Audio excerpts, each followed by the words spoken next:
Ano ang nakikita ninyo na maling ginagawa ng pulis? Katulad po ng panghuhuli sa amin ng illegal fishing. Anong klaseng illegal fishing? Hindi naman kami nagdidinamita. Kumbaga ang aming alam, hindi naman kami re-rehistro ng aming municipal bilang... At kayo ba rehistradong mangingisda? Yes, opo. May mga ano po Yung bigay po dyan aming sakisa, may permit to operate kami. Pero pag kami Hindi ko yung gumagamit ng paputo. Hindi po. Anong gamit ninyong pangisda? Lambat lang po. Sumunod din po kami sa agriculture na sinasabi kung anong mata. Sinunod po namin lahat Yung inspection din po Kasi nila. experience ko po kung nahuli kami. Pero lahat ng sinasabi ng Maritimes, may papel po akong pinakita. Okay. Kaya hindi po kami nakapagbayad. Okay. Colonel Busita, hindi na raw makakatulong dahil wala na sa posisyon o kapangyarihan. Yun ang paniniwala ng mga kamote o ng mga taong ayaw sa kanya. Dahil kahit wala na sa posisyon, tuloy pa rin ang kanyang pagtulong at advokasya. Ika nga ni Colonel Busita, basta tama, kampi-kampi tayo. Lalaban ng patas, gamit ang batas. Kaya tara mga idolo, sabay-sabay nating panoorin ang ginawang aksyon o pagtulong ni Colonel Busita. Saan kayo? Ternate Cavite po. Ternate. Marami pang isda pala doon. Opo, medyo malawak-lawak. Okay. Anong pinakasentro ng problema niyo? Yung sentro po ng problema namin, yung panghuhuli po ng maritime sa aming Okay. na po. Ano daw ang dahilan? Ba't kayo hinuhuli? Kaya po kami ay sumangguni sa inyo dahil po sa panghuhuli sa amin ng iba't ibang kaso na kung saan-saan kami dinadala. Kalakip ang patunay at mga resibo na katulad ng violation of Section 51 of Municipal. Sandali. Section 51, Municipal Ordinance. Opo. No. Anong sinasabi daw sa Municipal Ordinance daw? Yan po yung hindi na nila ipinaliwanag sa amin na nung kinwestiyon ko po to kung anong ilalagay nilang kaso, unauthorized fishing daw. Sabi ko, bakit daw? Unauthorized fishing. Sige. Alleged unauthorized fishing. Ito na po yung isang... Mga ilang beses nang nahuli ang inyong members? Marami na pong beses. Sa isang off-season po kami ngayon. Sa isang season po, maraming beses kami nahuli. Sige. Alternate na lang ang bawin Sige. na 100. Mayroon bang insidente na pagkahuli sa inyo, sabihin na natin ng utong, may pangyayaring gano'n? Doon po sa pangangutong, wala po kaming Naranasan? wala naman kaming naranasan na hinihingan kami ng pera. Sige. Sige. Pero dito sa nararanasan namin problema, kumbaga by documents, pero Wala kang kopya ng ordinansa? meron po. Nandiyan din po sa ipinasa namin sa inyo. Nasaan? Nandito? Municipal Ordinance. Check material ang Ito ba galing sa inyo? Opo, sa amin din po yung mga dokumento.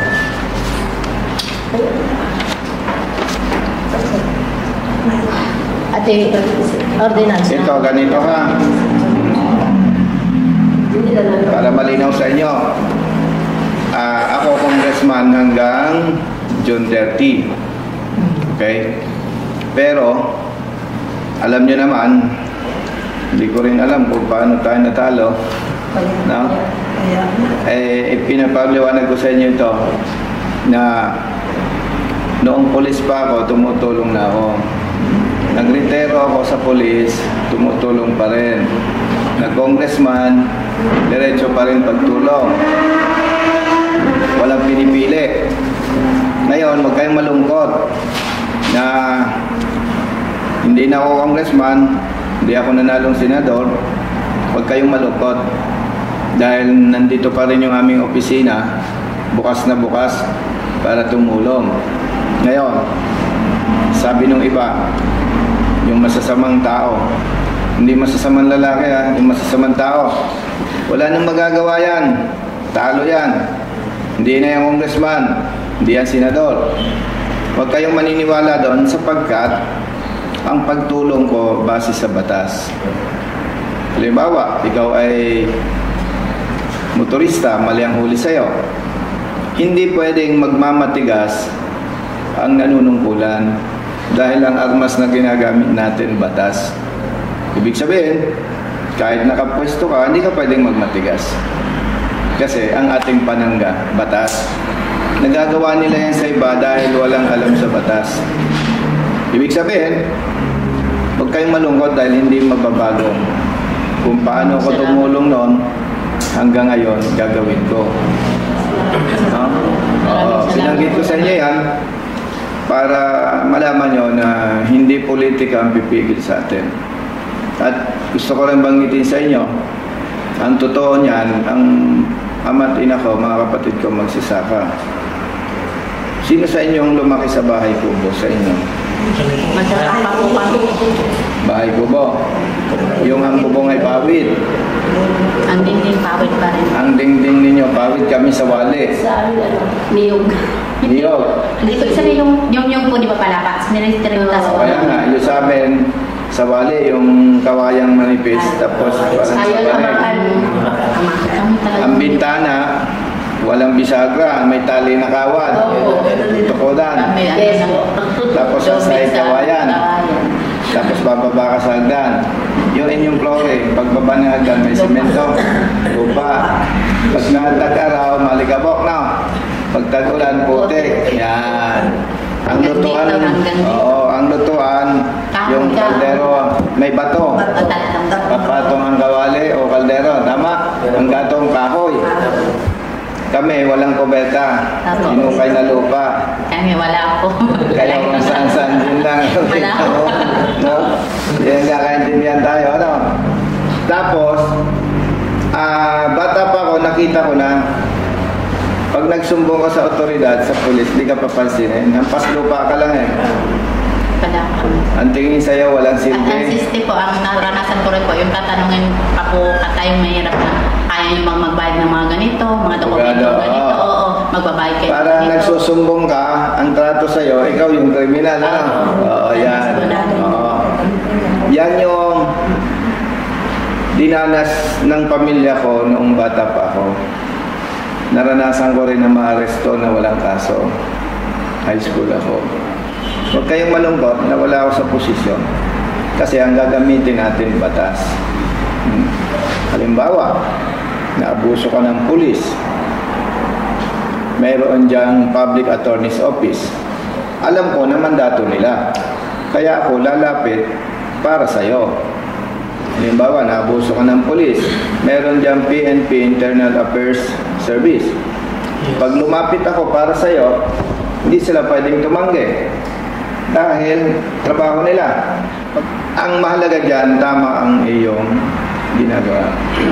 Balik tayo. Di ba kinasuhan kayo? Opo, dismiss po. Wait. Respondents having been discharged for violation of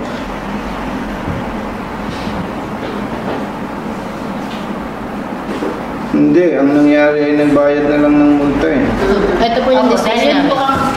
Na-dismiss na kaso. Sinubukan po ng isang miyembro namin. Lumaban. Bali tatlo kayo. Tatlong miyembro po namin ang lumaban. Yan po yung kasagutan na-dismiss. Pero hindi pa rin nila i-honor yan.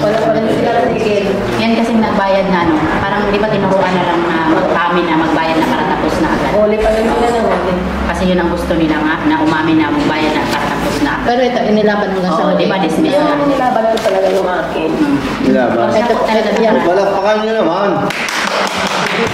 Yan po yung matapang namin na. Inuhuli pa rin kahit may ganyan. Pero kahit nanalo na ako, ganun pa rin. Kasi hindi Ang ko tawag tayo ko sa kanya, huwag ka mag-alala, hindi ka na namin huhulihin. At nagbayad pa rin ulit ako sa Cavite City, 10,000. Hindi ko lang nadala receipt ko. Ulit-ulit pong nangyayari. Ano ang nakikita ninyo na maling ginagawa ng pulis? Katulad po ng panghuhuli sa amin ng illegal fishing. Anong klaseng illegal fishing? Hindi naman kami nagdidinamita. Kumbaga ang aming hindi naman kami re-register ng aming municipal bilang... At kayo ba rehistradong mangingisda? Yes, opo. May mga ano po Yung ticket po dyan aming pakita, may permit to operate kami. Pero pag kami Hindi ko kayo gumagamit ng paputok. Hindi po. Anong gamit ninyong pangisda? Lambat po. Sumunod din po kami sa agriculture na sinasabi kung anong mata. Sinunod po namin lahat ng In-inspection din po Kasi nila experience ko po kung nahuli kami. Pero lahat ng sinasabi ng Maritimes, may papel po kami nakita. Okay. Kaya hindi po kami nakapagbayad. Okay. Simplihan natin. Una, nagtitiwala ako sa inyo. Pangalawa, may permit kayo. Ibibigay ko yung tiwala sa inyo. Lalo pa nga, dati akong pulis, masakit aminin, may mga pulis na ang gusto lang, masabing may accomplishment. Oh. Katulad nung nangyari, Brother Matt, noong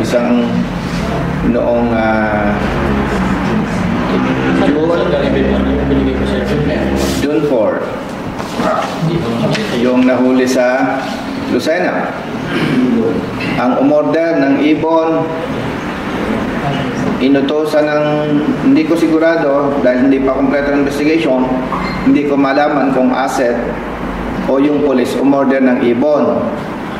Ay bawal yon, yung pagbebenta.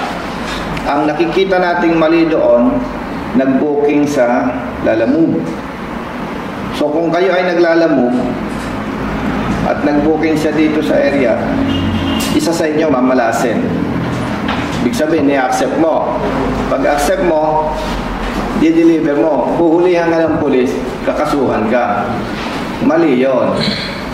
Kasi hindi talaga ikaw ang salarin doon. Parang na biktima ka ng bitag. Okay? Tapos dito, mayroon na kayong patunay. Mabuti yung isang kasama ninyo lumaban sa kaso at na-dismiss. Patunay na mali yung trabaho ng police, ng maritime. So, pagbabasihan mo lahat ng information, yung inyong kwento at yung ebidensya, sabihin na natin medyo lumalamang ang pagpanig ko sa inyo. Okay. Ngayon, ayaw ko naman na kakausapin ko ang maritime na parang nananakot ako. Ganito na lang ang ating gagawin. Huwag kayong mag-alala. Pag nahuli kayo, sinampa ng kaso, siyempre, nandyan na ang kaso. Sagot kumpiyansa. At dudulog tayo sa Public Attorney's Office para sa libreng abogado. Lalaban tayo ng patas. At kapag nanalo tayo sa kaso, pulis naman ang ating kakasuhan. Sa ganung pamamaraan, mauobliga sila na gawin ang tama. Dahil po ito pong season ito, Congressman, naapektuhin na po kami kasi yung mga tauhan namin, takot na sila maglahot kasi pag hinahuli nila, dinidetain muna nila, kinukulong. Yan yung resulta na sila pinaghahanapan ng accomplishment. Tsaka ang gusto lang naman po ng association namin, hindi para mag-complain sa kanila. Ang gusto lang namin yung malagay kami sa tahimik at yung i-accept na yung legalidad ng aming buhay. Naintindihan ko kayo. Pero pinakamaganda nga, lalabanan natin ang legal. Batas ang gamit. Kasi pag kinausap ko yung regional chief, dahil classmate ko, masama ang dating. Parang ginagamit yung posisyon. Dahil pag tinignan mo ang problema sa katulad ninyo, ay hindi nyo alam paano ipagtatanggol ang inyong sarili, di ba? Kaya kayo nandito, di ba? Oo. Ayaw ko naman na magmukha na ginagamit ninyo ko para mambaraso. Batas ang gagamitin natin para sa kanila. Ibig sabihin, pag hinuli kayo, hahayaan natin. Magkakaroon ng court resolution, sasabihin, magpepiensa, sagot kumpiyansa para sa inyo. At dudulog tayo sa Public Attorney's Office para sila ang tatayo na libreng abogado. Doon makikita sa labanan sa korte kung tama ang ginawa ng pulis. Ay kung pagbabasihan ko yung inyong mga kwento at itong karanasan niya na na-dismiss ang kaso, magandang pangitaan nyo. So pag hinuli, kinasuhan, nilaban natin, natalo ang polis, sasampa natin ang kaso. Yun ang nakulang nga sa iyo. Kung hindi tayo napunta rin man, ulit tayong minuhuli. Minsan kasi sir, halimbawa, ako hulihin ngayon, sasabihin agad nila na mamili ka, tutubusin ito ng 10,000 o ikakasuhan nila. Naintindihan ko naman yung nagtutubos. Dahil iniisip niya, wala siyang kakampi. Abala daw. Abala. Di ba? Minsan nalubog Kasi may mga tauhan po. Tsaka na sir, mali rin po talaga yung panghuli. Ganito nga, simplihan natin. Malinaw na nga, may mali. Kaya ako, kung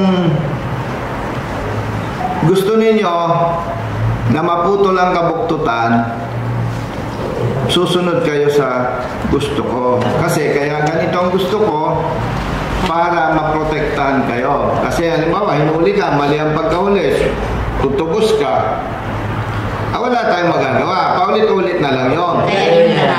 Kaya, ang gawin natin, pag hinuli, ay ang isang pangkaso, sagot kumpiyansa, sagot ng pawang abogado, lalaban tayo. Yan yung advokasya natin. Hindi tayo papayag na kayo na-appeal. Dahil ang pulis dapat public servant, hindi perwisyo sa bayan. May truck driver po na taga Cebu. Tumawag po at nahingi ng tulong. Na-impound po ang truck niya sa Manila kagabi. Okay bro, pabalik ako sa office, pakisabi. Tatawagan natin siya. Yes sir, tawagan ko na lamang po siya. Maraming salamat po.